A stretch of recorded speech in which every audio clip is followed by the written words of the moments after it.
Now, from my point of view, I'm an oncologist, which is a clinical oncologist, and it's been a bit of a problem because I've been dismissed when I've said sensible things. Oh, he's only a clinical doctor.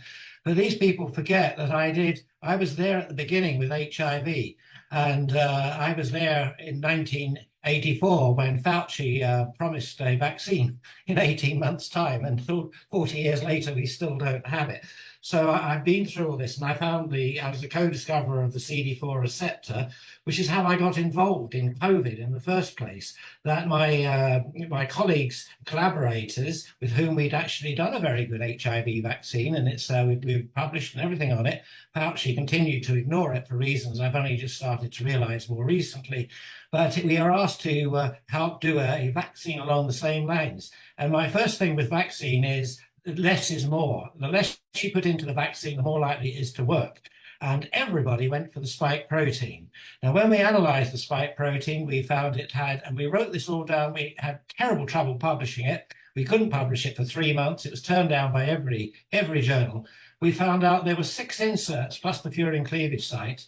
And the importance of this is these inserts all gave the virus a charge of a pH of 8 as opposed to normal 6, which meant it was highly charged and acted like a fridge magnet going onto the fridge, really hyper infectability for human cells. The second thing that we did was blast analysis, and we pointed out the spike protein had 80% homology to human epitopes. And some of these were virtually 100%, like platelet factor 4, which would give you horrible clotting issues, and myelin, which would give you Guillain-Barré, etc. All these things have turned out to be true. We prepared a document, we gave it to our government here through Gove. I know it was discussed in Cabinet, went to Sage, Whitty and Vallance, and they all decided to ignore it. So that's where I came from. So I was furious about that because we knew there would be significant side effects. It was just how bad would it be? Well, step forward, we know that we had the problems, and Peter was the first to call the myocarditis, stroke problems, etc. And others came out with a variety of things. And when they started to roll the vaccine down to the 50s and 40s, I mean, I protested like mad and went berserk when they suggested giving it to children, when it was the average age of death was 82. I mean, the whole thing was like a dystopian Orwellian nightmare we were descending into. But what brought me into this group very much was the boosters. And I've done a lot of work in vaccines over the year, the Institute of Cancer Vaccines Immunotherapy, which I'm a principal of. And we have an adage that if a vaccine needs a booster, it doesn't work. I mean, my goodness, does that never been more true than in this case? And patients who have been given these boosters, which I said were boosting against a virus that left the planet at least a year ago, and because it was a Coxsackie virus, anybody who's read the history of Coxsackie virus development knows you get a thing called antigenic sin or immunological imprinting. So it doesn't matter how many variants you vaccinate against, the immune system only sees the first virus that's disappeared.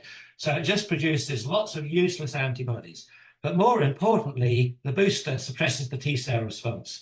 And that's where I came in. I started to see in my melanoma clinic patients who'd been stable for years who suddenly came in relapsed. Sometimes the relapse was quite vicious. I mean, they had very bad disease. We had to retreat them all over again. And the only thing they had in common, we're used to severe depression and divorce, debt, bereavement, etc., suppressing the immune system and losing control of the cancers. But none of my patients had this whatsoever. They'd all been bullied by their GPs to have a booster just to be safe. And then I found that there were a lot of people coming down with lymphomas, leukemias, all of them had the booster. And I had 3 friends who only had the booster so they could travel after being locked down for 2-3 years. All 3 of them have relapsed and 2 of them have died. So we couldn't even treat these cancers. That was the other big, they didn't even respond to the standard treatment. So that is why I've got really, really vocal. I believe that using messenger RNA technology for infectious disease is basically a gross medical negligence. It really is criminal negligence, now knowing what we do. And it's even worse, the fact that every time I've raised it with everybody. I've been carpeted by the hospital, been carpeted by the Royal College of Physicians, told to be quiet and that I'm upsetting the patients. And I said, no, I'm not upsetting the patients. I'm doing my job. First, do no harm. And I am, like the canary in the gold mine, I am seeing harm. We must stop now. So I'll just leave that as my message, and a big stop there. Dr. Dalgleish, are other oncologists seeing what you're seeing? You can't be the only one. And are they talking to you? Well, first of all, my own oncologists in my hospital were horrified and told me to be quiet, that I was upsetting their patients. When I published my concerns and documented and said it actually fits because you're getting T-cell suppression, you're getting immunoglobulins switched to tolerization, what have you, I got contacted from oncologists all over the world, from Australia, from South Africa, from America, from Canada, South America, Europe. They all said the same thing. And they all said that they were told it was just coincidence or a selection of anecdotes and to be quiet. Now, this is what the problem has been with this pandemic. It is being Orwellian control and denial of the facts and the total prevention of debate. Science is debate till you come to the right conclusion. So following the science or scientific consensus, these are complete misnomers. They are absolutely incredible that we've had to put up with this. I've had plenty of doctors come up to me and said, I would love to do what you're doing. I would love to join you, but I've got a mortgage and 2 kids at school I have to put through. That's what's been going on. They've been going for the doctors that speak out. I don't care because I'm past my retirement age. So that's why I have no qualms whatsoever in shouting. So one of the things we're definitely witnessing 4 years into this now is, again, government censorship. I've myself written more than 60 oversight letters to our federal health agencies. They're not responding. Exactly. They have certain way they analyzed VAERS, for example. First of all, they ignored the safety signals screaming at them at VAERS. They do certain analyses on there. They won't release those to the public. They won't release this to us. Yes. So we're not going to get the truth out of governments. And I think that's true globally. Maybe a few jurisdictions might be a little more honest.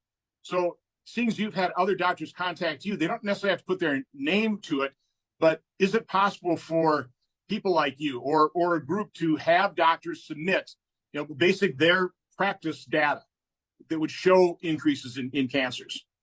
I mean, would that be a possible effort that we can undertake? There are certainly people I could ask, and I do know some of the people with the best data, are really bright clinical researchers who've got most to lose. I mean, one of the guys who was joining me, he basically had a phone call from the top saying, if you do this, you will never get another NIH grant ever again. That is the level of coercion that's been going on. That is his livelihood. And it was just incredible. I hear this all the time, the threatening coercion. This is not a free and fair democratic society we live in anymore. And we cannot allow it to continue like this. This is something we really have to put back in the bag and never let out again. So I know one of the questions the organizers wanted me to ask you is, what should local government do in the Channel Islands? What would you ask that they do? The first thing I'd ask they do is ban all messenger RNA vaccines.